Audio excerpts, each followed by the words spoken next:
සුවැති දිව්‍ය ප්‍රාර්ථනා කරනවා සියලුම දෙනාට. අපි එදිනදා ජීවිතයේදී විවිධ ආහාර ද්‍රව්‍ය ලබා ගන්නවා. මේ අතරින් ප්‍රධාන වශයෙන්ම අපේ ශරීරයට අපි පෝෂකයන් සපයන දෙයක් තමයි මේදේ කියලා කියන්නේ.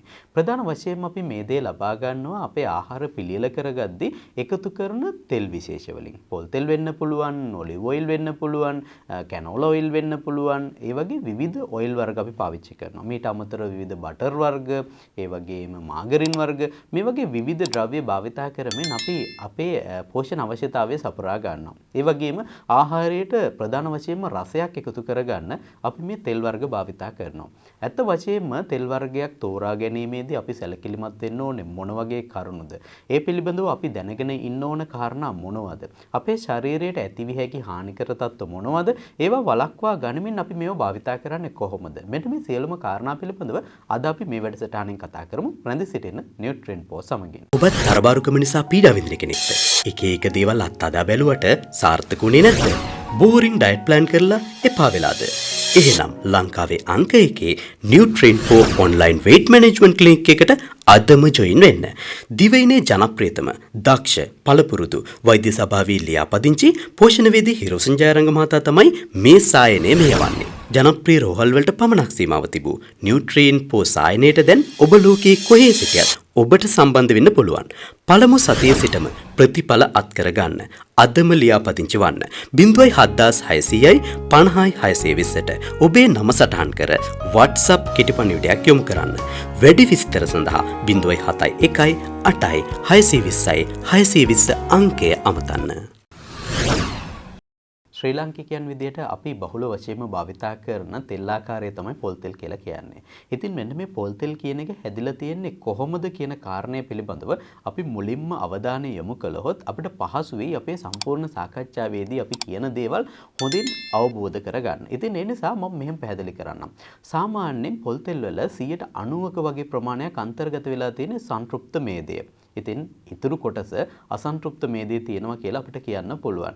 ඉතින් මොකද්ද මේ සංතෘප්ත මේදේ කියලා අපි හඳුන්වන්නේ? සාමාන්‍යයෙන් ඝන තත්ත්වයේ පවතින එහෙම නැත්නම් ද්‍රව තත්ත්වයේ පවතින මේ මේද කොටස් පිළිබඳව බලද්දී මේ සියල්ල නිර්මාණය වෙලා තියෙන්නේ ෆැටි ඇසිඩ් අණු වලින්. මේ ෆැටි ඇසිඩ් අණුවක් කියන එක ගත්තාම එක් කෙලවරක තියෙනවා කාබොක්සිලික් අණුවක්. අනෙක් කෙලවර තියෙනවා මෙතිල් අණුවක්. ඉතින් මේ දෙක අතර හයිඩ්‍රෝකාබන් දාමයක් තියෙනවා. මෙන්න මේ හයිඩ්‍රෝකාබන් දාමයේ වෙනස අනුව අපේ මේ ෆැට් වල අන්තර්ගත වෙලා තියෙන සංයුතිය වෙනස් වෙන්න පුළුවන්. ඉතින් මෙන්න මේ කාරණයත් එක්ක තමයි සංතෘප්ත අම්ල අසන්තෘප්ත අම්ල කියලා වෙනස් වෙන්නේ. දැන් මේ සංතෘප්ත කියලා කියන්නේ මේ හයිඩ්‍රෝකාබන් දාමයට සම්බන්ධ වෙන්න පුළුවන් හැම හයිඩ්‍රජන් පරමාණුවක්ම සම්බන්ධ වෙලා තියෙනවා නම් ඒක අපි සංතෘප්ත අම්ල අණුවක් කියලා හඳුන්වනවා. ඉතින් මෙන්න මේ සංතෘප්ත මේද අම්ල අණු කියලා හඳුන්වන දේවල් වලින් හැදිලා තියෙන ආහාර ද්‍රව්‍ය සංතෘප්ත මේද කොටස් විදියට අපි හඳුනා ගන්නවා. ඒ වගේම අසන්තෘප්ත කියලා අපි හඳුන්වන්නේ මොකක්ද?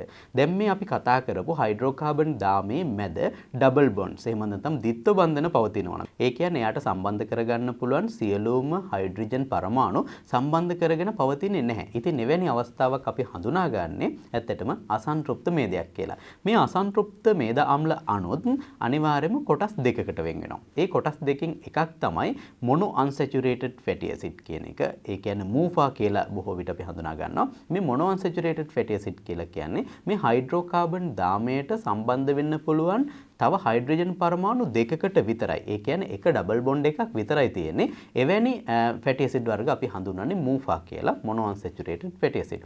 ඒ වගේම ඇතැම් අම්ල අණු වල මැද තියෙන්න පුළුවන් මේ ද්විත්ව බන්ධනයකට වඩා වැඩි ප්‍රමාණයක්. ඒ කියන්නේ ද්විත්ව බන්ධන කීපයක් පවතින්න පුළුවන්. එවැනි අවස්ථාවකදී එම අම්ල අණුවට හයිඩ්‍රජන් පරමාණු වැඩි ප්‍රමාණයක් සම්බන්ධ කර ගැනීමේ හැකියාව පවතිනවා. ඉතින් එවැනි අම්ල අණු අපි හඳුන්වන්නේ poly unsaturated fatty acid කියලා. දැන් ඔබට පැහැදිලි ඇති saturated fatty acid. එහෙම නැත්නම් සංතෘප්ත මේද අම්ල කියන්නේ මොනවද? mono unsaturated fatty acid කියන්නේ මොනවද? ඒ වගේම poly unsaturated fatty acid කියන්නේ මොනවද කියලා. ඉතින් මෙන්න මේ අම්ල අණු එකිනෙකට සම්බන්ධ වෙනවා විවිධ ක්‍රම වලින්. බොහෝ විට triglyceride විදියට තියෙන්න පුළුවන්. මේ සම්බන්ධ වෙන ක්‍රම අණුවත් වෙනස් වෙනවා අපිට ලැබෙන ෆැට් එකේ ව්‍යුහය. ඉතින් මෙන්න මේ සංතෘප්ත මේද අම්ල අණු සහ අසන්තෘප්ත මේද අම්ල අණු අපේ ශරීර සෞඛ්‍යයට බලපාන ආකාරය පිළිබඳව අධ්‍යයනයන් ගණනාවක් සිදු කරලා තියෙනවා. මෙන්න මේ අධ්‍යයනයන් වල ප්‍රතිඵලය අනුව කියවෙන දෙයක් තමයි සංතෘප්ත මේදය වැඩි වශයෙන් ආහාරයට ගැනීම නිසා අපිට හානිකර තත්ත්ව ඇති කරන්න පුළුවන්. විශේෂයෙන්ම කාඩියෝවැස්කියුලර් ඩිසීස්, එහෙම නැත්නම් හෘදයාබාධ, කිරීට ධමනී ආශ්‍රිත රෝගී තත්ත්ව වගේ දේවල් ඇති වෙන්න ප්‍රධාන හේතුවක් වෙනවා අපි අධික විදියට සංතෘප්ත මේදය අන්තර්ගත වන ආහාර ලබා ගත්තොත්. එතකොට මේ සංතෘප්ත මේදය වැඩි වශයෙන්ම අන්තර්ගත වන ආහාර ද්‍රව්‍යයක් විදිහට අපිට මේ පොල් තෙල් කියන එක හඳුනා ගන්න පුළුවන්. එහෙමනම් මේ පොල් තෙල් අපි ආහාරයට ගැනීම නිසා අපිට හානිකර තත්ත්ව ඇති වෙන්න පුළුවන්ද? මෙන්න මේ කාරණේ දෙස බලද්දී තවදුරටත් විද්‍යාත්මක පරීක්ෂණ සිදු කරාට පස්සේ දැක ගන්න පුළුවන් වෙන කාරණයක් තමයි මේ පොල් තෙල් වල අන්තර්ගත වන සංතෘප්ත මේදයෙන් 50%කට වැඩි ප්‍රමාණයක් තියෙන්නේ MCTs. එහෙම නැත්නම් medium chain triglyceride කියන එක. ඉතින් මෙන්න මේ MCTs කියන එක පිළිබඳව මම තවදුරටත් පැහැදිලි කළොත් මේ medium chain triglyceride කියන එක අපේ intestine එකකින් එහෙම නැත්නම් අපේ කුඩා ආන්ත්‍රයෙන් අවශෝෂණය කරගත්තට පස්සේ ඍජුවම ඒක ශක්තිය බවට පරිවර්තනය වෙනවා. ඒ කියන්නේ අපේ දේහය තුළ තැම්පත් කිරීමට හෝ වෙනත් ද්‍රව්‍ය බවට පරිවර්තනය කිරීමට ඇති සම්භාවිතාවය අඩුයි. ඉතින් ඒ නිසා අපේ දේහයට ශක්තිය සපයන ප්‍රභවයක් විදිහට මේක භාවිතා වන නිසා බොහෝ අවස්ථාවලදී ගැටලු ඇති කිරීමට ඇති සම්භාවිතාවය අඩු වෙනවා කියලා විද්‍යාත්මක පරීක්ෂණ වලින් තහවුරු වෙලා තියෙනවා. ඉතින් ඒ නිසා අපිට පොල් තෙල් භාවිතා කිරීමට බියවීමට අවශ්‍ය වෙන්නේ නැහැ.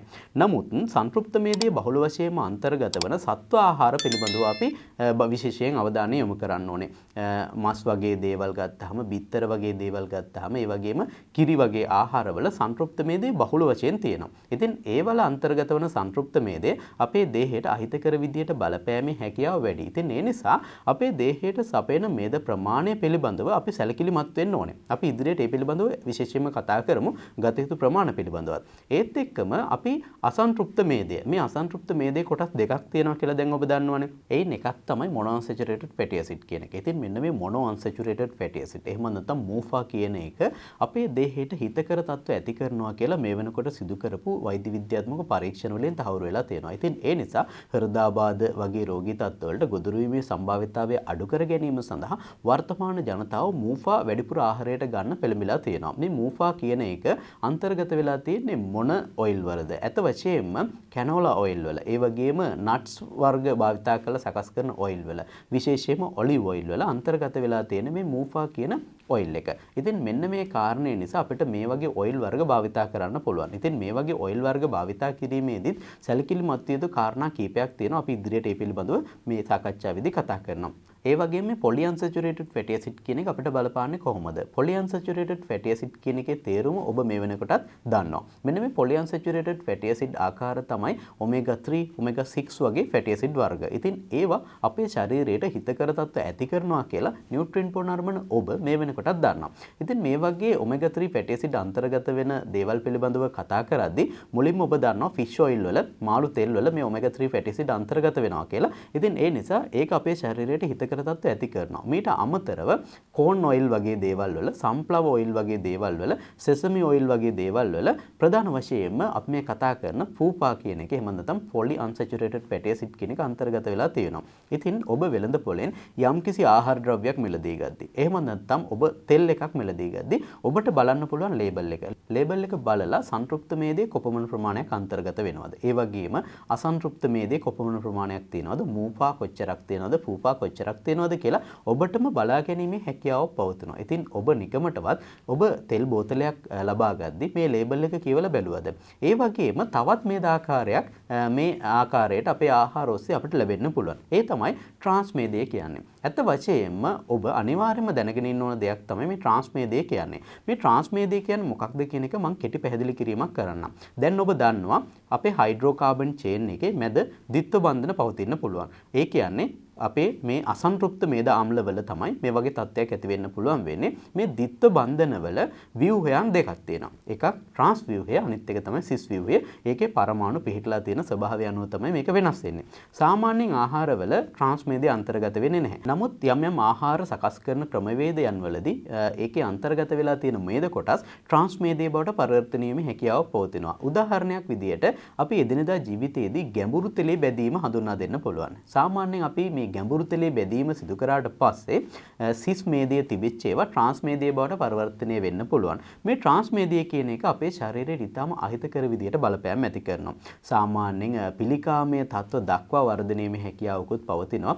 විශේෂයෙන්ම දියවැඩියාව කියන රෝගී තත්ත්වය ඇති වෙන්න, රුධිරයේ කොලෙස්ටරෝල් මට්ටම වැඩි වෙන්න, ඒ වගේම දරුවන් පිළිසිඳ ගැනීමට ඇති හැකියාව අඩු වෙන්න, මේ වගේ රෝග තත්ත්ව ගණනාවකට මේක හේතුවක් වෙන්න පුළුවන්. ඉතින් ඒ නිසා මේ ට්‍රාන්ස් මේදය කියන එක අපේ දෙහයට ඇතුළත් වීම පාලනය කරගන්න කටයුතු කරන්න ඕනේ. දැන් විශේෂයෙන්ම අපි වෙළඳපොළට ගියාට පස්සේ දකින දෙයක් තමයි බැදපු මඤ්ඤොක්ක පෙති වගේ දේවල් ආහාරයට ගන්න තියෙනවා. වඩේ නැවත නැවත බැදපු වඩේ තියෙනවා. මේ වගේ ආහාර ද්‍රව්‍ය සකස් කරද්දී ට්‍රාන්ස් මේදය වැඩි වශයෙන් එකතු වෙනවා. මම ඒක කොහොමද සිද්ධ වෙන්නේ කියලා පැහැදිලි කරන්නම්. මීට අමතරව කර්මාන්තශාලා ආශ්‍රිතව මාගරේ නිෂ්පාදනය කරන ක්‍රියාවලියේදී මම මේ කතා කරන ට්‍රාන්ස් මේදය ඇති වෙන්න පුළුවන්. ඇත්ත වශයෙන්ම එහිදී පාර්ෂල් හයිඩ්‍රජනේෂන් කියන ක්‍රියාවලිය, එහෙම නැත්නම් භාගික හයිඩ්‍රජනීකරණය කියන ක්‍රියාවලිය තමයි භාවිතා කරන්නේ. එතනදී අපි කතා කරපු අර ට්‍රාන්ස් ව්‍යුහය නිර්මාණය වීමේ හැකියාවක් තියෙනවා. ඉතින් මෙන්න මේ කාරණයත් එක්ක ෆුඩ් ඇන්ඩ් ඩ්‍රග් ඇඩ්මිනිස්ට්‍රේෂන් එකෙන් ඒ අයට උපදෙස් ලබා දීලා තියෙනවා ඇති වෙන මේ ට්‍රාන්ස් මේදය ඉවත් කිරීමට කටයුතු කරන්න කියලා. ඉතින් ඒ නිසා වර්තමානයේ වෙනකොට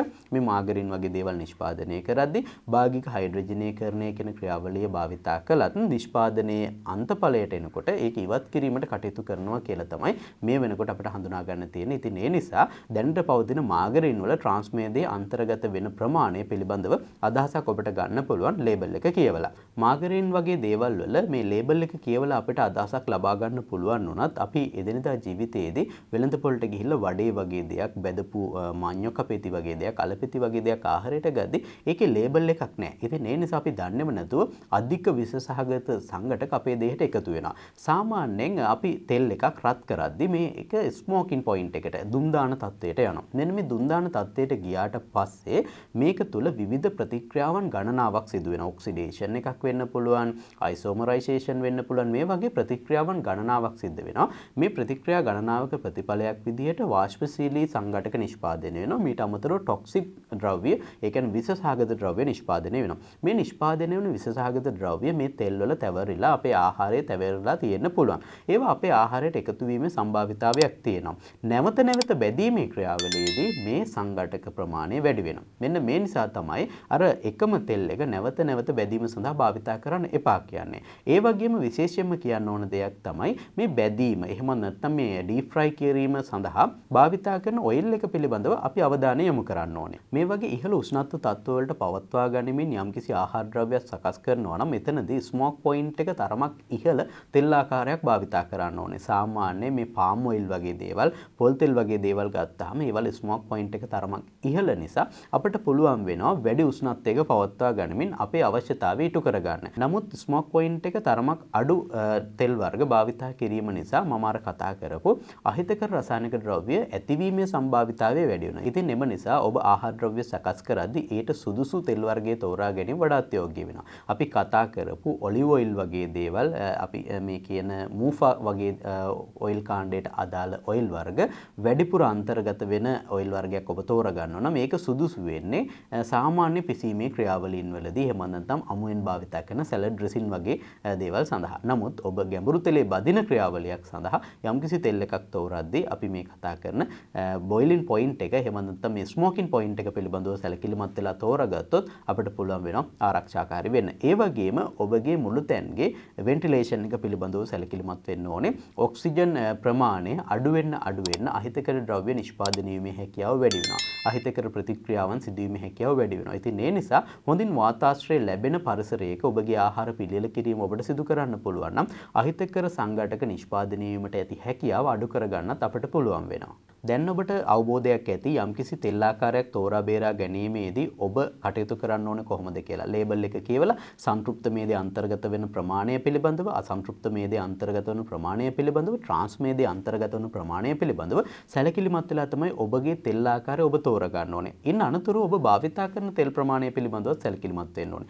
සාමාන්‍යයෙන් අපි හිතමු යම්කිසි පුද්ගලයෙකුට කිලෝ කැලරි 2000ක ශක්තියක් දවසකට අවශ්‍ය වෙනවා කියලා. මේ ශක්ති ප්‍රමාණයෙන් 100ට 10ත් 35ත් අතර ප්‍රමාණයක් අපිට මේදය මගින් සපයන්න පුළුවන්. ඊට වඩා වැඩි ප්‍රමාණයක් අපි මේදය මගින් අපේ දේහයට මේ ශක්තිය සැපීම සිදු කළොත් ඒක හානිදායක වෙන්න පුළුවන්. ඉතින් ඒ නිසා ඒ පිළිබඳව සැලකිලිමත් වෙන්න ඕනේ. ඒ වගේම ඒ ලබා ගන්නා මේද ප්‍රතිශතයෙන් 10%ක වගේ ප්‍රමාණයක් තමයි අපි සංතෘප්ත මේදයෙන් ලබා ගන්න ඕනේ. ඉතින් ඊට වඩා වැඩි ප්‍රමාණයක් අපි සංතෘප්ත මේදයෙන් ලබා ගත්තොත් එimhe හානිදායක වෙන්න පුළුවන්. ඒ කියන්නේ මස්, මාළු, බිත්තර වගේ ආහාර වලින් වැඩි වශයෙන් අපි මේදේ ලබා ගන්න ඕනේ. ඒ කියන්නේ සත්ව ආහාර වලින් ප්‍රධාන වශයෙන්ම මේදේ ලබා ගැනීම සිදු කරනවා නම් එතනදී අපේ දෙහයට වැඩි වශයෙන් සංතෘප්ත මේදේ එකතු වෙනවා කියන කාරණය පිළිබඳව අපි සැලකිලිමත් වෙන්න ඕනේ. ඒ වගේම ට්‍රාන්ස් මේදේ අපේ දේහයට හැකිතාක් ලබා දීම අඩු කරන්න ඕනේ.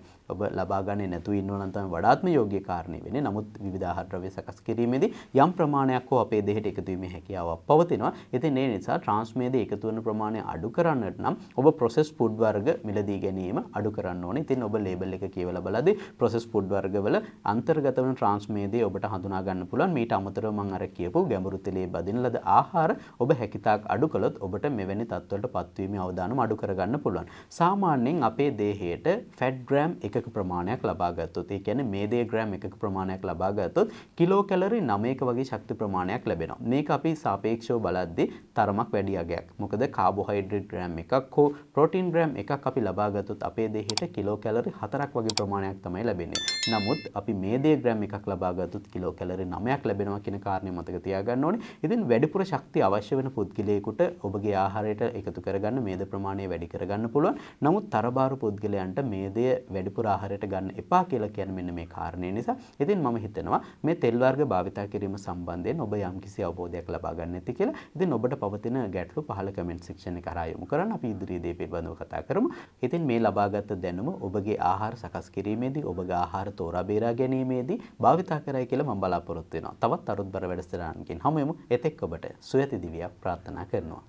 ඔයා බරාඩු කරගන්න හොය ඉන්න කෙනෙක්ද? බෙහෙත් බිව්වත් සීනි පාලනය වෙන්නෙම නැද්ද? ඔයාට ෆැටි ලිවර් කියලා ඩොක්ටර් කිව්වද? කොලෙස්ටරෝල් අඩු කරගන්න වෙයි කියලා වෝනින් එකකුත් දුන්නද? පීරියඩ්ස් අක්‍රමවත් වෙලාද? වකුගඩු රෝගයෙන් පෙළෙන නිසා හැම දෙයක්ම කන්න එපා කිව්වද? ඔයා කෙට්ටු වැඩි කියලා හැමෝම කියනවද? මේ වගේ ප්‍රශ්න ඔයාටත් ඇති. මේ සියල්ලටම විසඳුමක් දෙන්න තමයි NutriInfo online clinic එක තියෙන්නේ. www.nutriinfosl.com වෙබ් අඩවිය හරහා ඔබේ අවස්ථාව දැන්ම වෙන් කරවා ගන්න.